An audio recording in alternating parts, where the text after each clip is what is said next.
Hello everyone, কেমন আছো সবাই? আশা করছি তোমরা খুব ভালো আছো। আজকে কোনো ভ্লগ ভিডিও না, আজকে একটা রেসিপির ভিডিও নিয়ে আসলাম। রেসিপি মানে রেসিপিও ঠিক না, একটা কেকের ছোট্ট রেসিপি নিয়ে আসলাম নিজের স্টাইলে। ওকে, তো আমি আজকের কেকটা বিনা ডিম ছাড়া, বিনা ক্রিম ছাড়া, তারপরে তোমার বিনা বেকিং সোডা, ময়দা ছাড়াই আমি কেকটা বানিয়েছিলাম একদম সম্পূর্ণ আমার স্টাইলে। এরকম ভিডিও তুমি আরও আগেও ইউটিউবে পেয়ে যাবে যদি এবার, ঠিক আছে? তো একদম সিম্পলভাবে কেক বানিয়েছিলাম, একদম ফার্স্ট টাইম বানিয়েছিলাম, আমার ফার্স্ট এক্সপিরিয়েন্স ছিল কেক বানানোর, তো সেটাই তোমাদের সাথে শেয়ার করলাম।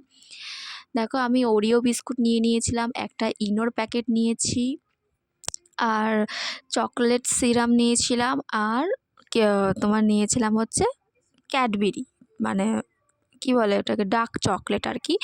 তো এইদিকে মিক্সিতে দেখো আমি ওরিওর বিস্কুটটাকে ভেঙে গুঁড়ো করে নিয়েছি। তোমরা চাইলে ওই হাত দিয়ে বেলন চাকি দিয়ে যখন গুঁড়ো করেছিলাম তার সঙ্গে সামান্য চিনিও দিয়েছিলাম। তোমরা মিষ্টিটা একটু নিজেদের স্বাদ অনুযায়ী দিও। আমি যেহেতু ওরিও বিস্কুট একটু মিষ্টি হয়, তো আমি কমই চিনি দিয়েছিলাম। এবার চিনিটাকেও একসাথেই মিক্স করে নিও।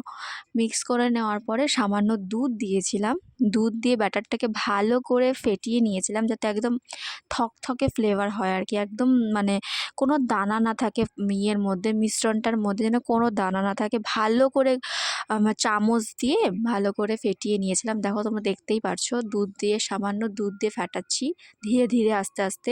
একেবারে দুধ দিলে হবে না, অল্প অল্প করে দুধ দিয়ে ফেটাতে হবে।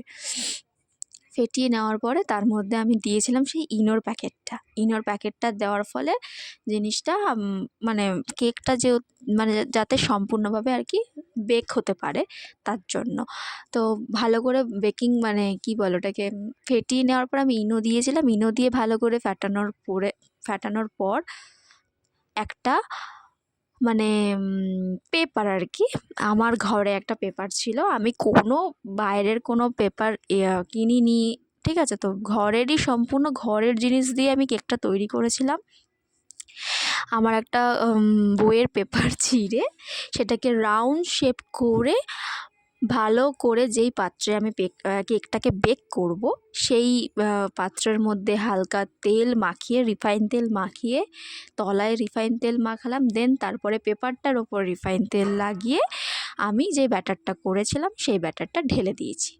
ঢেলে দেওয়ার পরে একটা তাওয়া নিয়েছিলাম, সেই তাওয়াটা প্রায় 5-10 মিনিট গরম করে নিয়েছিলাম। গরম করে দেওয়ার পরে আমি মানে ব্যাটারটা বসিয়ে দিয়েছিলাম। কিন্তু আমার মনে হয় এরকম নিচে তাওয়া না বসিয়ে যদি তাওয়ার বদলে কোনো বাটির মধ্যে জল দিয়ে যদি তুমি কিছু মানে কেকের বেকিংটা বসাও, তাহলে আমার মনে হয় বেশি ভালো হয়। কারণ তাওয়ার মধ্যে দিলে একদম লো ফ্লেমেও যদি তুমি কেকটা করে থাকো না, তাহলে না সামান্য পুড়ে যাওয়ার চান্সেস থাকে, যেটা আমার সাথে হয়েছে। আমি তো জানতাম না, ঠিক আছে? তো আমি তাওয়ার মধ্যে বসিয়ে যেহেতু করেছিলাম, তো আমার